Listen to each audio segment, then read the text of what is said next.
पीछे जो आप नदी देख रहे हैं, इस नदी के ऊपर इल्ज़ाम लगा है एक घर को उजाड़ने का। इस नदी के ऊपर इल्ज़ाम लगा है एक माँ की कोख को सूना करने का। इस नदी के ऊपर इल्ज़ाम लगा है एक बहन की ममता के साथ खिलवाड़ करने का। ये नदी जो तस्वीरों में आप देख सकते हैं, इस नदी को कहा जाता है गेरुआ नदी, जो झारखंड में बहती है। और इसमें बरसात के दिनों में पानी इतना ज़्यादा होता है कि इस पानी से खिलवाड़ करना कहीं ना कहीं आपकी जान को खतरा मोल लेना बराबर की बातें हैं। ठीक कल 9 बजे के आसपास, दिन के 9 बज रहे थे, एक लड़का जिसका नाम रुपेश कुमार अपने कुछ दोस्तों के साथ आता है और आकर इस नदी में उछल कूद करने लगता है, नहाने धोने लगता है। उसे कहाँ मालूम था कि घर में नाश्ता करने के बाद मैं जो यहाँ आया, इसके बाद मैं घर वापस नहीं लौट पाऊँगा। उसके घर वालों को भी नहीं पता, उसकी माँ को भी नहीं पता। वो अपने यार दोस्तों के साथ मस्ती करने के लिए आता है, लेकिन शायद कुदरत को कुछ और मंजूर था, शायद कुदरत को कुछ अनहोनी होनी थी। और अनहोनी ऐसी कि उसे देखने के लिए लोगों की आंखें तरस गई हैं।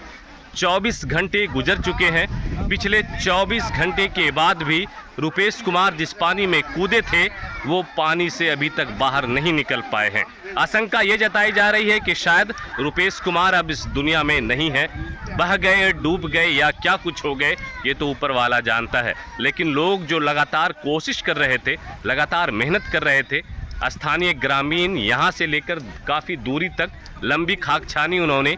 10 किलोमीटर के आसपास लोग खुद से अपने जुगाड़ के सहारे बच्चे को ढूंढते नजर आए। स्थानीय प्रशासन वो भी यहाँ पर आई और ये जगह है झारखंड के गोड्डा जिला का हनवारा थाना क्षेत्र का विश्वास खानी। हनवारा थाना क्षेत्र की प्रशासन आई, यहाँ पर करके ग्रामीण जुटे, सभी लोग जुटे और उस 14 साल के रुपेश कुमार को, जो कि विश्वास गानी गांव के थे, ढूंढने की लगातार कोशिशें की। लेकिन अभी 24 घंटे बीत जाने के बाद भी रुपेश कुमार की जो भी कहें, रुपेश कुमार बरामद नहीं हुए हैं। क्या कुछ हुआ होगा उनके साथ, अंदाज़ा लगाना बेहद आसान है। बाकी स्थानीय प्रशासन ने जो कदम दिखाया, अब यहाँ पर ज़रूरत पड़ी थी एनडीआरएफ की टीम की, क्योंकि ज़िले में ऐसी चीज़ें होती हैं तो एनडीआरएफ की टीम पानी में कोई अगर डूब जाए तो उसे निकालती है। तो सवाल अब यही यहाँ पर खड़ा होता है कि क्या गरीब के ऊपर कुछ होगा, गरीब के बच्चे पानी में डूबेंगे तो एनडीआरएफ की टीम नहीं आएगी। सवाल ये भी खड़ा होता है, क्या 24 घंटे बीत जाने के बाद अब टीम किसका इंतजार कर रही है। सवाल ये भी खड़ा होता है कि स्थानीय जनप्रतिनिधि आखिर क्यों नहीं ऐसी सब चीजों को बिल्कुल तुरंत कार्रवाई करवाते हैं। ठीक है, 2, 4, 6, 8, 10 घंटे आपने वेट किया कि वो मिल जाएगा, लेकिन अभी 24 घंटे से ज्यादा हो चले हैं। 24 घंटे में भी एनडीआरएफ की टीम नहीं आ सकती है ना शर्म की बात। झारखंड जैसे प्रदेश में एक गरीब का बच्चा नदी में डूबकर खत्म हो जाएगा, उसकी नदी में डूब जाएगा, वो नहीं मिलेगा, तो क्या एनडीआरएफ की टीम वहां नहीं आएगी। हजारों की तादाद में यहाँ पर लोग आप देख सकते हैं। अब सभी के चेहरे लटके हुए हैं, सभी के चेहरे उदास हैं, सभी मायूस हैं। आखिर हो भी क्यों ना।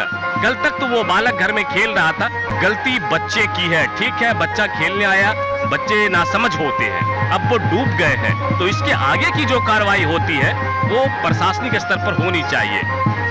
तो एनडीआरएफ की टीम नहीं आने के बाद लोगों में रोष है, लोग बिल्कुल नाराज हैं और लोगों का साफ कहना है कि हमें मदद नहीं मिल रही है। स्थानीय प्रशासन, स्थानीय थाना प्रभारी वो तो आए थे, लेकिन उसके बाद जो मदद की उम्मीद लगाए हम लोग बैठे थे, वो मदद अभी तक नहीं मिल पाई है।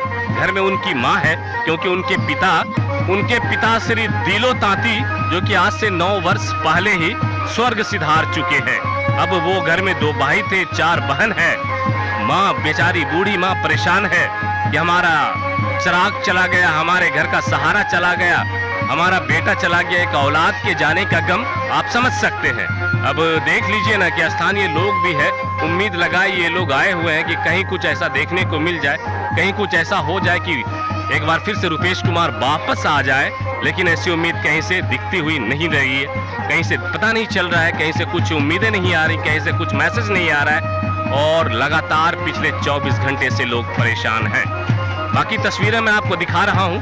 झारखंड और बिहार की बिल्कुल सीमा पर यह नदी बहती है, जिसे हम गेरुआ नदी कहते हैं। और गेरुआ नदी में ही कल 24 घंटे पहले, आज से 9 बजे दिन के रुपेश कुमार जो है 14 साल के थे, वो अपने दोस्तों के साथ नहाने के लिए आए हुए थे और अभी वो उनका कोई अता पता नहीं। अभी तक कोई भी जो होती है कि प्रशासनिक स्तर पे, बिल्कुल युद्ध स्तर पे जो काम होता है ढूंढने के लिए, वो चीजें नहीं हुई है। कल कुछ देर के लिए स्थानीय प्रशासन यहाँ पर आई, उन्होंने अपने स्तर से कोशिशें की, उन्होंने अपने जुगाड़ से कोशिशें की, लेकिन स्थानीय प्रशासन के बस की बात नहीं। एनडीआरएफ की जो टीम होती है, बिल्कुल वेल ट्रेंड टीम होती है, उनका यही काम होता है कि पानी में वो ऐसी सब चीज़ों को, जहाँ पर कुछ चीज़ें नहीं हो रही होती, नहीं मिल रहे होते, वो ढूंढने की कोशिश करते हैं। गोताखोर होते हैं उनकी टीमों में, वो सारी चीज़ें होती है। इस वजह से लोग एनडीआरएफ से उम्मीद लगाए बैठे हैं, इस वजह से लोग स्थानीय जनप्रतिनिधि से उम्मीद लगाए बैठे हैं। क्या इस क्षेत्र के कोई जनप्रतिनिधि नहीं?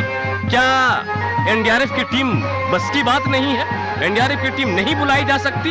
ये बड़ा सवाल है। 24 घंटे और अब कितना इंतजार करना है? यहाँ से लेके जहां तक नदी जाती है, ढूंढिए ढूंढिए। एक माँ बिलख रही है, एक माँ तड़प रही है, एक घर में बिल्कुल मातम पसरा हुआ है, बहनों का रो रो कर बुरा हाल है। और सोच सकते हैं आप, 14 साल का बालक था वो, रुपेश कुमार, विश्वासखानी गांव का, जो कि झारखंड के गोड्डा जिला के हलवारा थाना क्षेत्र में आता है। और नहीं मिलने पर लोगों के चेहरे लटके हुए हैं, नहीं मिलने पर लोगों के चेहरे उदास बिल्कुल। अब देखते हैं क्या कुछ होता है। अभी 24 घंटे बीत जाने के बाद भी स्थिति जस की तस बनी हुई है। रुपेश कुमार का कहीं कोई अता पता नहीं, लोग हैरान और परेशान।